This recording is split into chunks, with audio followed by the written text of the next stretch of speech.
Hey, what up, guys? This is the Power Up Mushroom. I'm going to be doing a review for Final Fantasy II. It's been a while, but hey, I finally found my tripod, so I'm going to get right on this stuff. So, Final Fantasy II and this version, PlayStation. Alright, so there are different versions of this game, and I'm going to tell you that get the PSP one. It is the most definitive, or if you have, well, of course, you have a smartphone or something. Uh, it is on the App Store. You can buy it for I think like $10, $7, something like that. But anyways, so this one actually, since the sequel to Final Fantasy, we didn't get a release of Final Fantasy 2 until like 2002 or 2000 with the Final Fantasy Origins game, which is this one. Oh, yeah, and then we didn't, and then what? It got ported to the Game Boy Advance, which that one later, it did add a extra story element after the game, so that one's pretty cool. And I think the PSP one has that too. But anyways, I'm gonna get started. So the story, it does feature like a more I guess a more centered story. You know, the story does get better, and the game does improve on a lot. And so one thing, the characters, there's 4 characters from the very start, and you play as Firion, which is the guy in the very front of this cover. Firion, Guy, Maria, and Finn. Of course, you can rename those characters to your liking. Yeah, so basically their parents were killed by the Empire at the very beginning of the game. And the PSP version, you'll see a small cutscene. I think it's on PlayStation 2. I'm not sure. But, yeah, on the PSP, at the very beginning, you'll see the cutscene of like the Empire invading their village and them killing everybody. And so yeah, that basically starts out the story is that this empire is kind of taking over the kingdom, and really it gets pretty epic. One thing this game does that I do like from the other Final Fantasy games, it introduced like a new system to where instead of leveling up your Final Fantasy or your characters in Final Fantasy through experience points, this kind of introduced the what we know as like, I forgot what it's called, but where you're doing so say if I wanted to create a character like a magic character, I'd use him. I'd use magic with him. The more I use him with magic, the more he gains experience in magic. If I wanted a defense character, I'd let him take all the hits, and he would start building up his defense. If I wanted a melee character, he'd start building up his melee attacks by hitting people with melee weapons. And that was really cool because then we saw that introduced into the games like Skyrim, and it really worked well, and it does work really good for this game. So if you wanted to really create your party, like, you know, in like in any way you want, you know, actually customize them, it does make it more customizable in creating your party for this game, and that's fantastic. Another thing that this game adds is the dungeons in this game, they're a lot bigger.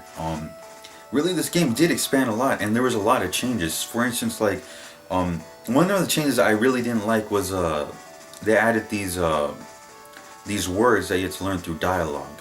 I guess they tried to be more interactive with the game and all, but when you're progressing through the game, you need to know some of these words. And say if you missed a word that, you know, someone said and through other dialogue previously, you would have to backtrack so much, and I found myself doing that a lot. Like, I had to backtrack so much to go and find these words to progress in the game and tell other characters these words.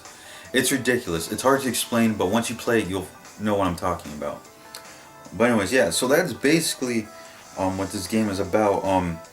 Really let me go back in this, because there's different versions of this, and I want to clear up the versions.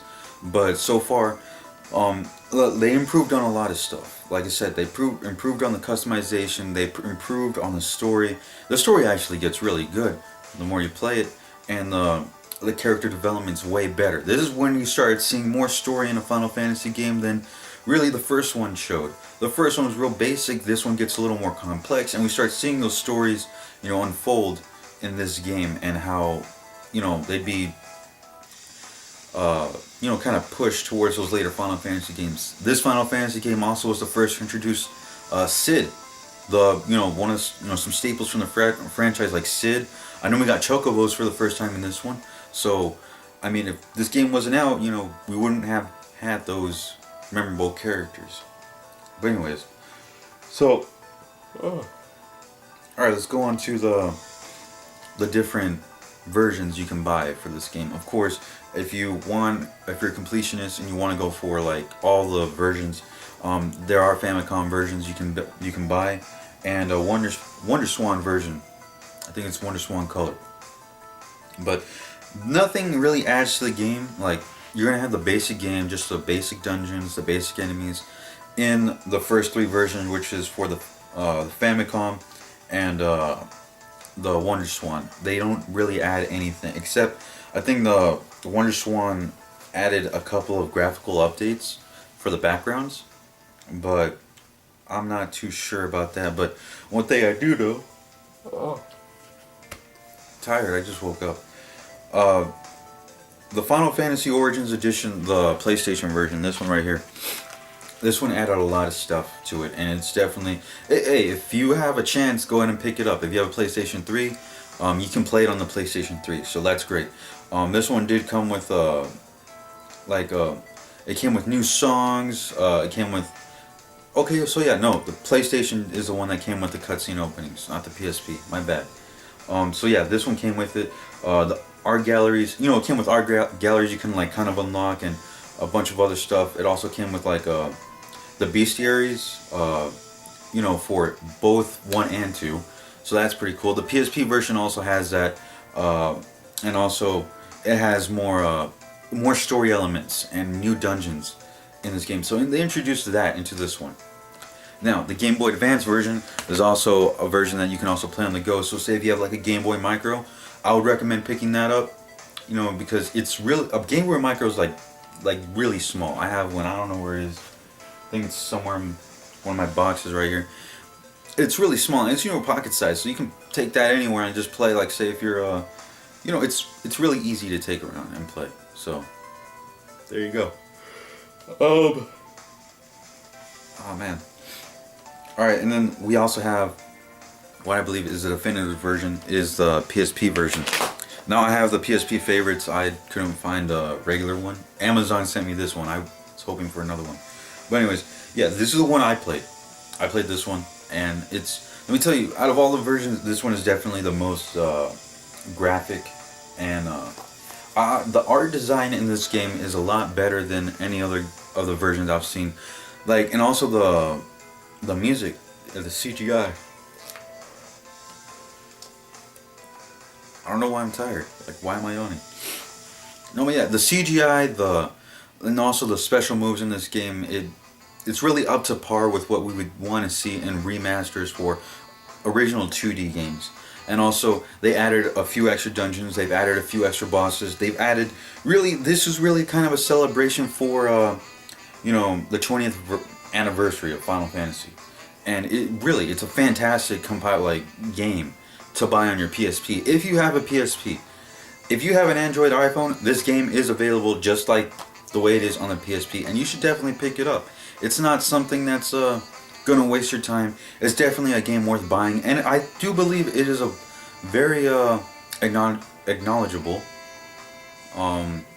mobile game. Like, it's built for that. That's how this Final Fantasy game is. Really, when you get into the more older Final Fantasy games, I do think that they're more mobile, and you can play them, like in small sittings, but you would kind of need to keep track, like write a note of where you're at, because sometimes you will get lost if you don't play the game for a long time. That's what happened to me.